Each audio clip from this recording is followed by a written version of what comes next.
Pessoal, vamos tomando os lugares aqui, nós precisamos continuar a audiência, tivemos uma parte aí bastante cansativa, a parte agora ela é um pouquinho mais objetiva, tem condições de ser feita mais rápido, mas precisamos aí da ajuda de todos também.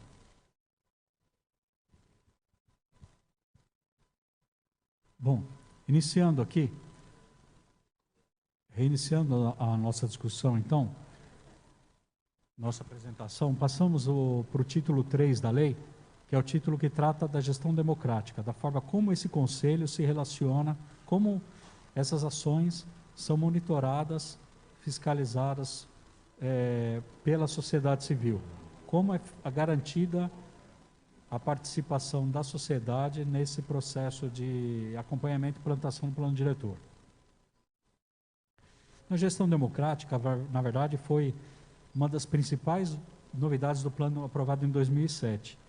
Era a nossa lei, nós tínhamos uma lei anterior, o nosso plano diretor antigo era a lei 733, quem é da área deve conhecer, e essa lei regulava praticamente assuntos de zoneamento, código de obras, e aí a gente precisou fazer uma nova lei, começar do zero, para adequá-la ao Estatuto da Cidade. E um dos principais itens que houve novidade, houve uma criação de algo realmente novo, foi a parte da gestão democrática. Isso era novidade em todos os municípios, poucos municípios tinham isso, e aí, por conta disso, isso foi um processo em construção. Nós aprendemos muito com os nossos erros, aprendemos muito com tudo que a gente fez nesse período. Acertamos muito, erramos também, e aí a gente precisa, na verdade, aproveitar para fazer os nossos ajustes também. A redação construída à época para o capítulo da gestão democrática, ela muitas vezes não é objetiva. Você pode pegar um artigo, outro, e falar, mas aqui está objetivo, aqui não. Mas ela, na verdade, ela repete textos em vários pontos diferentes. Em alguns textos, ela tem terminologias diferentes. Então, assim, para quem opera a lei, ela é uma lei, às vezes, de difícil operação. E ela precisa, a própria logística para construir um processo de conferência, ele precisou ser minuciosamente montado. E assim, aí eu vou para o artigo 79, depois eu volto para o 67, eu não tenho que eu não tenho que esquecer uma disposição que está lá no artigo 55, e por aí vai. Porque menciona várias coisas em processos, em artigos, em pontos diferentes da lei. Então, o que a gente faz nessa proposta? A gente dá uma clareada, dá uma redação objetiva, define exatamente o termo do que significa cada evento público. Uma conferência significa isso, uma assembleia significa isso, uma audiência significa isso. E aí a gente consegue dar uma clareada no regramento. Tá? Nós temos o quê?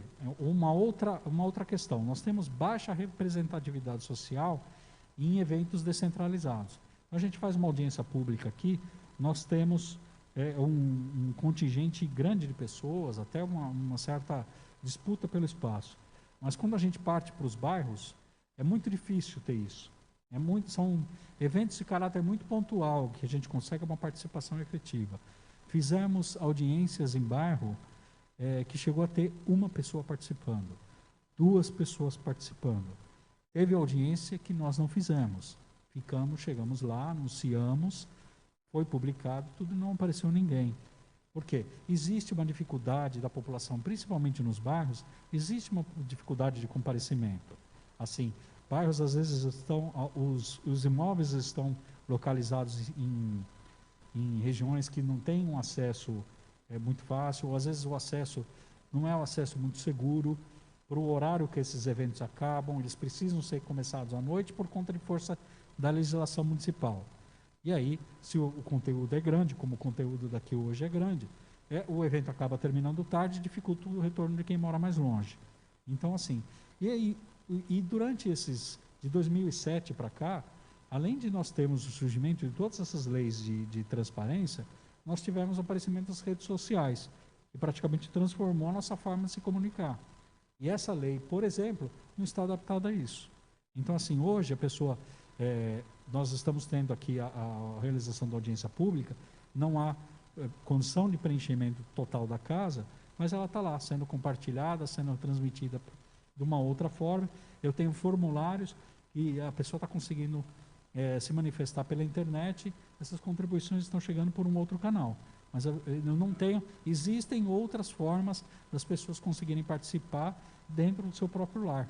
E a nossa lei hoje não contempla isso. Então a gente precisa buscar a expansão dessa participação, também incluindo essas novas formas de participação. Assim, nós temos o quê? As alterações que foram propostas no Conselho da Cidade tendo tornar a gestão mais eficiente e mantendo a transparência. Então, assim, nós precisamos consolidá-lo como um conselho voltado a avaliar resultados periódicos dos indicadores e dos programas municipais. Nós temos uma série de planos setoriais que foram feitos, já falamos aqui, mas assim, precisamos focar nos assuntos macroestratégicos, vamos dizer assim, na gestão dos resultados. Então, a gente conseguindo focar isso, conseguir criar uma disciplina de monitoramento e avaliação, nós conseguimos planilhar ações, controlar ações, acompanhar ações do poder público, saber se essas ações estão efetivamente sendo executadas. Fazer coincidir, uma das propostas é fazer coincidir o período de mandato do Conselho da Cidade com um dos respectivos PPAs, dos Planos Plurianuais do Poder Executivo. Nosso mandato hoje é um mandato de 2 anos. Fala que o mandato do Conselho é de 2 anos. Mas não diz a partir de quando. A gente geralmente faz a partir do término de vigência do último mandato. Quando eventualmente nós temos alguma suspensão, uma paralisação, ele vai sendo prorrogado. Então, a nossa proposta é que faça o quê? Como o Conselho da Cidade acompanha, como um dos principais produtos de acompanhamento do Conselho da Cidade é o plano plurianual, ele começa no 2º ano de cada administração e termina no 1º ano da administração seguinte. São 4 anos. E aí, esse conselho teria lá 4 anos para acompanhar o produto em que ele ajudou a executar. Então, assim, ele coincide o período com isso. E aí, dar uma redação mais objetiva à forma de participação no conselho. Tempos, condições de impedimento, recondução dos conselheiros e tudo. Outras alterações. Perdão, já tem aqui, mandato está repetido. Mandato do conselheiro coincidindo com o PPA. Os representantes do poder público podem ser reconduzidos por livre indicação do prefeito. Isso, de certa forma, acontece em tese, mas ele tem algumas limitações. Obrigações de renovação, do número de cadeiras e por aí vai. Quais são as dificuldades que nós, prefeitura, temos na hora que a gente vai fazer uma recomposição disso? Não é que nós não queremos, sair. De certa forma, às vezes é até bom a gente pegar, sair, descansar, dar uma arejada, descansa, volta numa outra gestão. Mas isso, tem muito departamento que, como é muito pequeno, ele não consegue a gente não consegue um representante para substituir. E às vezes, quando tem esse funcionário não tem o perfil ou não tem vontade de participar do conselho. E aí, por obrigação de lei, ele é obrigado a participar, e ele não vai, ele não comparece, ele tem outras atribuições, ele tem de repente uma prioridade maior no setor dele, que ele não pode se ausentar. E aí ele deixa de participar de uma reunião do conselho, aí o conselho começa a ter dificuldades com falta de quórum, começa a não poder se reunir porque os funcionários não têm agenda para participar. Então, as alterações pontuais são operacionais no Conselho da Cidade para conseguir dar um pouco mais de agilidade. E aí, a gente fazer uma atribuição de fazer o acompanhamento sistemático desses quadros de ações resultantes desse PPA que é feito a cada 4 anos. Quórum também, alterações de quórum, porque ele tem lá um regramento de quórum que muitas reuniões acabam não sendo viabilizadas porque lá não atingiu um número mínimo de quórum. O quórum é alto, né? Então o quórum tem que ser alto. Daí temos o problema dos funcionários que não podem ir, problema de sociedade civil que às vezes não pode ir porque também tem as suas obrigações, né? Às vezes a gente ouve e fala assim, vocês funcionários da prefeitura estão ganhando para participar. Nós aqui da sociedade civil temos a nossa vida particular para resolver. Verdade. Então, assim, às vezes não pode ir, falta quórum, mobilizou 10 pessoas e deixaram seus compromissos para ir por conta de 1 ou 2 que não puderam ir, a reunião não pôde acontecer. Então, assim, a questão do quórum segue linha que é utilizada já na agência metropolitana, é utilizada em vários conselhos municipais, não é, Karen? Utilizada em vários conselhos municipais, assim, tem lá 50% dos conselheiros no horário convocado, ou qualquer número de representantes 20 minutos após o horário convocado, né? Decisão por maioria simples de votos, e permitir ao Conselho, não significa que nós vamos determinar aqui, mas nós damos a possibilidade do Conselho poder discutir, elaborar resoluções, para que ele possa inclusive fazer votações eletrônicas dos semipresenciais, né? Nós estamos aqui na Prefeitura num estudo já foi feito um aplicativozinho aí para fazer uma votação eletrônica recentemente, interna da Prefeitura, e a gente gostaria também de poder expandir, oferecer isso aos conselhos. Mas aqui, da forma como está na lei hoje, não posso fazer isso, porque a lei não me deixa fazer isso. Então eu deixo o conselho regrar. Se o conselho não quiser fazer, paciência. Mas eu vou dar flexibilidade para ele poder escolher a forma como ele quer atuar. Ele também poderia delegar parte das suas análises para câmaras temáticas internas. Isso o conselho, não estou falando que vai fazer. O conselho define. Eu simplesmente não o proíbo mais, né? Então, assim, algumas das análises ele pode delegar para câmaras internas dele. Então, por que isso? Tem algumas coisas que passam pelo Conselho da Cidade hoje que são afetas a áreas que são, por exemplo, mais ligadas à questão de obras. Quando eu vou fazer uma alteração do Código de Obras, por exemplo, tem lá conselheiro envolvendo assistência social, tem conselheiro que envolve saúde, conselheiro que envolve cultura, e que para esse público, às vezes, não é um assunto do interesse direto dele.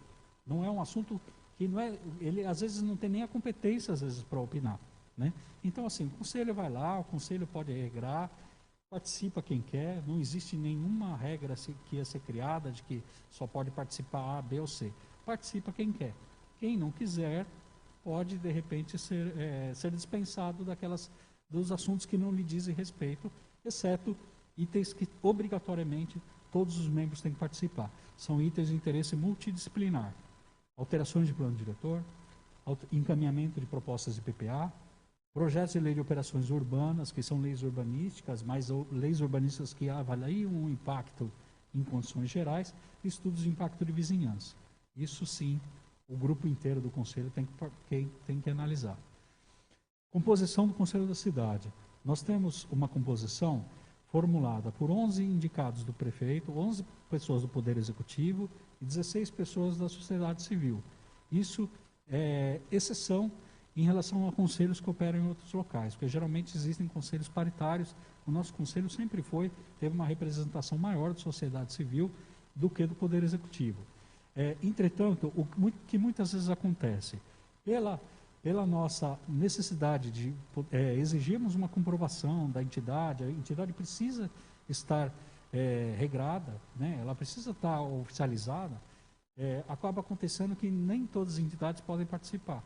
E é muito frequente pegarmos a composição do Conselho da Cidade em muitos anos, em muitas gestões já, é muito frequente uma mesma entidade ocupar várias, se não todas as cadeiras do segmento dele. E aí o que acontece? Aí eu tenho um problema de falta de representatividade desses segmentos, né? Geralmente, o que acontece? Entidades de classe, pela história que a gente tem, nós temos uma entidade de profissionais, entidades de classe têm profissionais de diversos segmentos, e pelo fato de eles terem um segmento um pouco mais disputado, eles preenchem isso com muito mais... Eles estão presencialmente muito mais presentes. Eu errei no termo, mas eles têm uma presença muito maior, correto? É isso, né? Mais efetiva. A presença deles é mais efetiva. Obrigado a você. A presença deles é mais efetiva. E às vezes as outras entidades têm lá várias cadeiras, e às vezes tem lá 1 ou 2 representantes dela, mas também contribui para a falta do quórum. Então, assim, o que a gente propõe aqui, nós tivemos... E aí nós temos um outro problema que nunca foi bem resolvido, vamos dizer assim, Conselho da Cidade, dessa composição, que é o conceito de definição desses movimentos populares. Assim, nós precisamos ter um regramento, nós precisamos ter uma forma de documentar, qualquer um pode se intitular como movimento, né? E aí esses movimentos geralmente se confundem muito, o papel dos movimentos, das ONGs na cidade, acabam se confundindo. Então, o que a gente propõe aqui? A gente propõe uma readequação, uma recomposição dessas cadeiras, juntando a parte, na verdade, o que é movimento popular, ganha uma cadeira a mais para a ONG, e as entidades ganham uma cadeira a mais, porque são entidades profissionais da cidade. O que a gente tem, nós temos entidades que não participam hoje, efetivamente, que poderiam participar, mas entidades que estão fora desse segmento. Então, o que a gente tem, isso é a composição atual, essa é a composição proposta. Então, nós temos aqui, do Poder Executivo, continuam as 11 cadeiras, a única coisa que os dois... Opa, acho que houve... Aqui, tem um errinho aqui no dois representantes de obra, na verdade passa a ser um representante de obras e um representante de meio ambiente e agricultura, porque essas secretarias foram divididas durante esse período. E aí, aqui é um comparativo de como é hoje, do lado esquerdo, e qual é a nossa proposta no lado direito. Assim, empresários ganham uma cadeira a mais, as associações de bairro perdem uma cadeira aqui, a entidade de classe ganha uma cadeira a mais, ONGs ganham uma cadeira a mais, e elas absorvem também os movimentos populares. A ideia também, o que está colocado na lei, é que exista um limite de 2 cadeiras por entidade. E aí, para que não tenha, uma entidade pegando todas as cadeiras daquele segmento. Assim, 2 cadeiras por entidade, e aí a entidade favorece o aparecimento de outras entidades também para poder participar junto.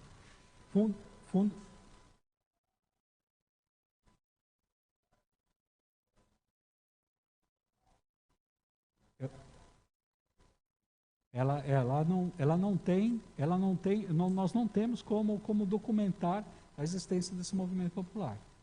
Tá? Mas eu vou, no final eu abro para pergunta, para a gente não ter que parar a apresentação.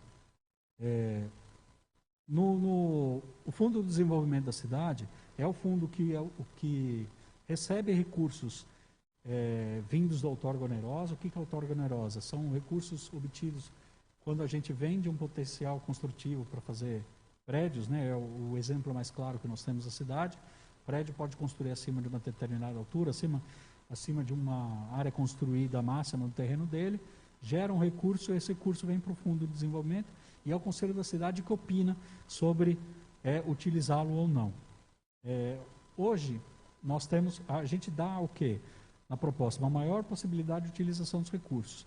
Ele tem, por obrigações legais, financiar projetos habitacionais de interesse social, questões de ordenamento e direcionamento da mancha urbana, implantação de equipamentos comunitários, e a gente inclui produtos, programas e estratégias contidas na lei do plano diretor, porque acaba sendo uma falta de consenso, uma falta de bom senso, desculpe, mas uma falta de bom senso. Eu exigir no plano diretor que se faça uma determinada lei, e o recurso que está vindo para o fundo do Conselho da Cidade não poder financiar a aplicação do próprio produto que eu estou exigindo. Então, a gente também, produtos que estariam sendo exigidos pelo plano diretor também poderiam ser financiados por essa fonte de recurso. Os instrumentos de participação direta são as audiências, são as consultas, são as assembleias. Então, a gente coloca o quê? A gente faz a redação objetiva para dizer quando cada um desses instrumentos deve ser utilizado. Então, vamos consolidar o formato de participação na construção do PPA, do Plano Plurianual, e implantar um sistema de monitoramento constituído através dos quadros de ações. Então, nisso a gente faz uma nova redação, e aí a gente coloca, a gente define claramente o que significa cada evento, que isso não estava muito claro. Dependia de muita interpretação ali. Então, conferência é o conjunto de eventos que a gente faz, o conjunto de assembleias e audiências e consultas que a gente faz para elaborar um PPA ou revisar um plano diretor. Assembleia territorial é o que a gente chama, são aquelas audiências que a gente faz num bairro. A audiência pública é a audiência que a gente faz central, é a audiência de caráter central para o município inteiro. Geralmente uma audiência de fechamento, uma audiência de abertura, né? Então, assim, eu posso ter uma assembleia territorial no centro? Posso, mas ela é uma assembleia territorial, é só para a população do centro. A audiência pública para a cidade é a população da cidade inteira. Consulta pública, novidade, não tinha na lei. Então a gente cria um instrumento de consulta pública, via web, via rede social. Então dá a possibilidade da pessoa se manifestar fora do horário que nós estamos fazendo audiência pública. A pessoa trabalha nesse horário, pode se manifestar 2 horas da manhã, pode se manifestar 8 horas da manhã, pode se manifestar de sábado e domingo. Tem o horário 24 horas para poder se manifestar. Iniciativa, e aí continuam as outras categorias que já existiam na lei. São iniciativa popular e projeto de lei, plebiscito e os conselhos setoriais, que a gente recomenda que façam uma participação vinculada no PPA. Mas a gente só recomenda, não dá obrigação, porque cada conselho tem o seu regramento, sua estrutura de conselho para obedecer. Isso aqui é um gráfico que mostra mais ou menos como aconteceria, como acontece, como está sendo proposta a elaboração do PPA, que foi a forma como foi implantado há 4 anos atrás. Então, nós temos uma audiência de abertura, descreve o processo, fazemos as audiências das assembleias nos bairros, que é o que está em amarelinho.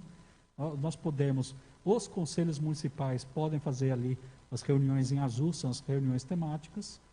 Aí vem uma produção técnica que fecha essa proposta escrita e encaminha para uma audiência que está em vermelho, uma audiência de fechamento para encaminhar a proposta final.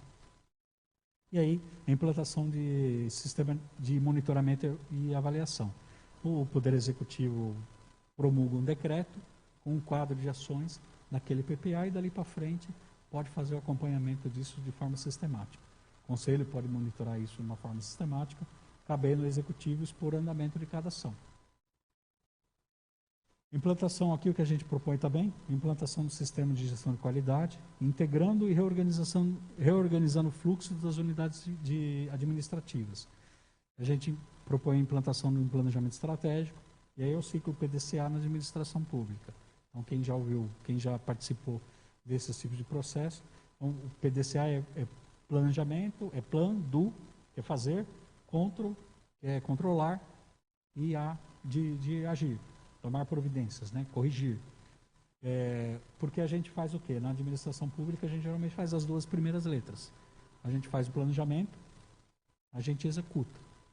De vez em quando a gente controla, né? Mas a gente geralmente não tem o fechamento do ciclo, que é assim, vamos controlar, vamos corrigir para não fazer o errado. Na próxima vez, vamos ver o que deu errado para a gente não refazer de novo. E aí, geralmente, a administração pública, pelo fato de ter o seu ciclo de 4 anos, aí geralmente quando está na hora de agir e corrigir, não consegue, começa a reconstruir todos os erros de novo, e não consegue fechar o ciclo. Regras mínimas de alteração. Então propõe-se que, estabelecido a metodologia, o que é cada evento, aí a gente coloca na lei o que vale para cada processo.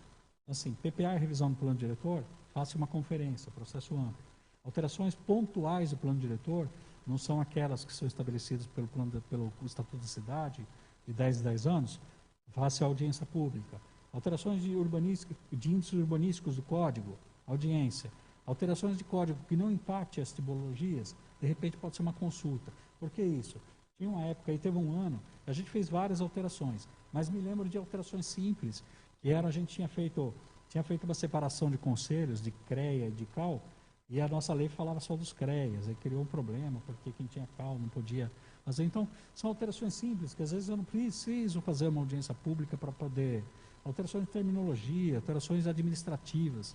Eu posso colocar uma audiência pública, segue, normal, encaminha, dá publicidade que aquilo está sendo feito, e encaminha para a Câmara. A Câmara vai fazer a sua rodada de debates e promulgação. E aí, gabarito máximo na orla, aí continua sendo plebiscito, como sempre foi. Foi um dos motivos aí das polêmicas. A gente estaria apresentando alguma coisa, não tem nada disso. Continua da forma como está. Alterações de gabarito na orla da praia não cabem nem ao plano diretor. Não é o plano diretor que regulamenta, que limita terra mais um pavimento. Quem limita isso é a lei orgânica. Competência dos vereadores para mudar. A prefeitura não pode nem apresentar proposta de alteração para isso. Então, assim, é exclusivamente de lei orgânica.